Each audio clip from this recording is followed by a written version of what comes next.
Assalomu alaykum hurmatli ko'rmanlar. Ko'rayotganinglar Uyg'ur radio televiziyasi Kechli xabarlar programmasi. Bugun xabarimizning mazmuni tovandikicha. 9-aprel Belgiyaning poytaxti Brusselda Xitoy qarshi birlashma norozilik namoyishi o'tkazildi. To show what we are suffering.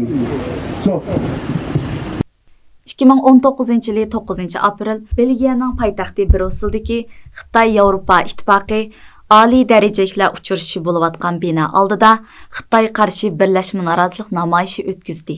Bu qitimqi namoyishga yana ko'p sondagi tibatlar ham Brusseldagi kishilik huquq tashkilotlari ishtirok qildi. Yevropa ittifoqi bilan Xitoyning iqtisodiy hamkorligining kelajak planlarini muzokara qilish asosiy tema qilingan bu yig'inga Xitoy bosh ministri Li Keqiang boshchiligidagi bir vakillar o'miki kelib qatnashgan bo'lib, bu ziyorat Uyg'ur, Tibet va xalqaro kishilik huquq organlarining noroziligiga uchragan. Yevropa Komisyoni binosi oldiga to'plangan Belgiya, Germaniya, Gollandiya, Shvetsiya qatorliq davlatlardan kelgan namoyishchilar qo'shini Xitoyning Uyg'urlar va Tibetlarga selayotgan inson qilipidan chiqqan zulmlarga bo'lgan noroziligini yangroq shiorlar bilan bildirdi. Muxbirimizning naq maydon ziyoratini qabul qilgan Belgiya Uyg'ur jamiyati raisi Abdullam Efendi bu qitimliq namoyishning maqsadi Yevropa ittifoqining Xitoyga besim ishlatib Sharqiy Turkistonda ilib berilayotgan zulmni to'xtatish, jazo lagerlarini taqashni talab qilish ekanligini sharhladi.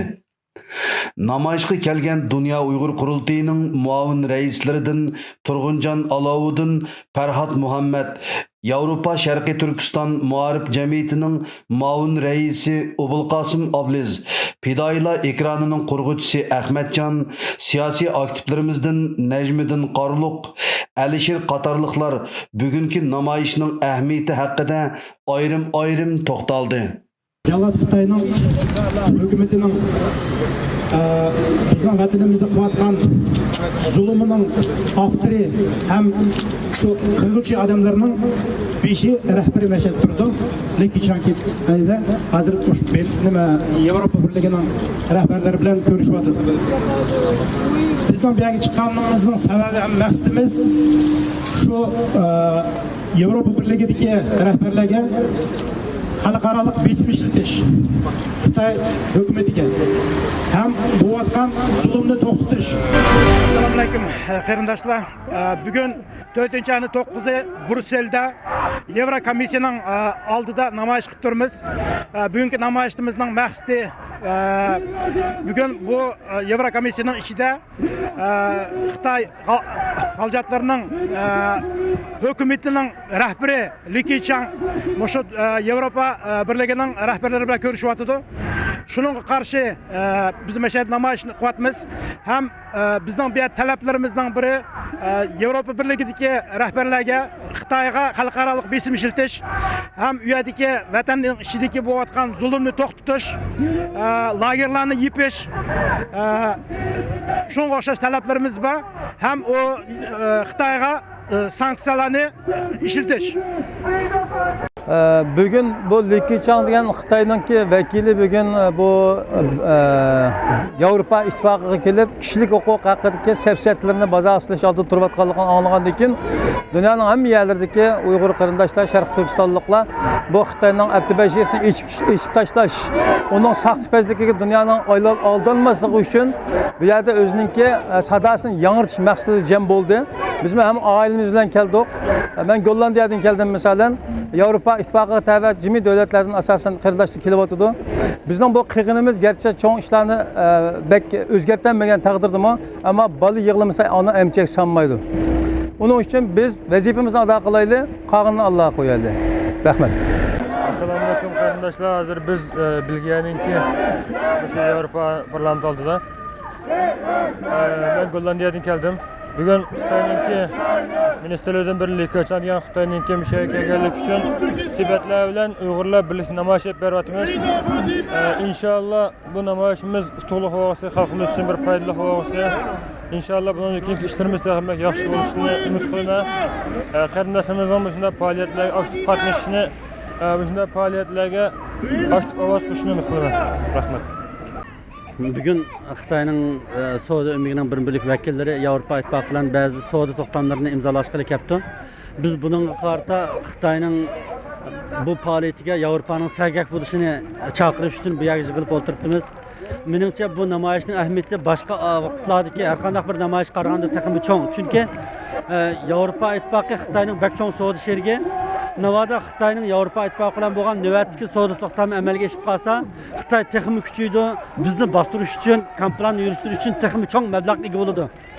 70-yillarda, 80-yillarda Xitoylar bizni ezmoqchi bo'lgan bo'lsa-mu, ammo mablag' va boshqa nurg'un to'salg'ular tufayli nurg'un ishlarni yurishtiramagan. Hozir Xitoy o'zining iqtisodiy kuchiga tayanib, bizga bo'lgan zulmni kuchaytirib beryapti.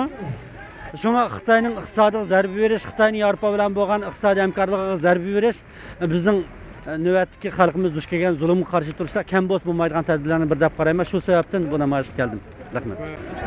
Bugün 4. ayının 9. günü Avrupa Parlamentining oldida namoyish qilyapmiz. Namoyish qilishga sabab Xitoyningki atalg'iliq bosh ministrniki bugun Yevropa birligida Avrupa Parlamenti va Avrupa Komissiyasida bular bilan bo'lgan ma'lum kelishimlarni tuzish uchun bu yerga kelganlik uchun biz Avrupa Parlamenti va Avrupa xalqiga bu Xitoyga aldanmaslik uchun bu Xitoyningki vatanimiz Sharq Turkistonda olib berayotgan zulmi, vatanimiz Sharq Turkistonda bo'libmi hozirgi vaqtda olib berayotgan shu kampa masalasida dunyo xalqiningki buni to'liq bilishi, bularga aldanmasligi, bularningki iqtisodiy ma'lum bir manfaatni deb bir millatningki yo'qolib ketishini oldida turayotgan shunday bir millatni unutib qolmaslik uchun biz bugun Yevropa Parlamentining oldida Gollandiyadan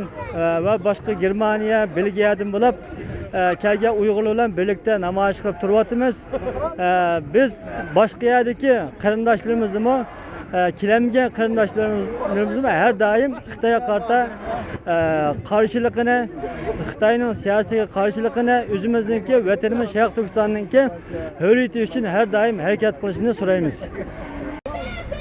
Assalomu alaykum dunyoning har yeridagi aziz qarindoshlarım. Bugun biz Yevropa Parlamentining oldida namoyish o'tkazyapmiz. Bugun Xitoyning bizga zulm qilayotgan va shu zulmni planlayotgan, zulm qilishga buyruq tushirayotgan shu markazdagi 2-darajali Xitoy amaldori Li Keqiangning kelib Yevropa birligida muzokara o'tkazyapti. Yevropa birligi bilan iqtisodiy muzokaralarda bo'lyapti. Biz bu munosabat bilan Yevropa davlatlarini, xalqaro kishilik huquq tashkilotlarini, xalqaro bütün jamoatchilikni Xitoyning hiyla mikrlarga aldanmaslik, Xitoyning Uyg'ur xalqiga qilayotgan bu hozirgi og'ir zulmini to'sish uchun Xitoyga besim ishiltish haqida Yevropa Parlamentidan talablarimizni o'tirib qo'yish uchun har yerdan kelib Belgiyaning poytaxti, ya'ni Yevropaning markazi bo'lgan Yevropa Parlamenti joylashgan, Yevropa Komissiyasi joylashgan Bruksel shahrida to'plandik. Biz bugun Xitoyga bo'lgan noroziligimizni va g'azab nafratimizni va vatanimizda bo'layotgan zulmga bo'lgan qarshiligimizni ifodalash uchun bu yerda turdik.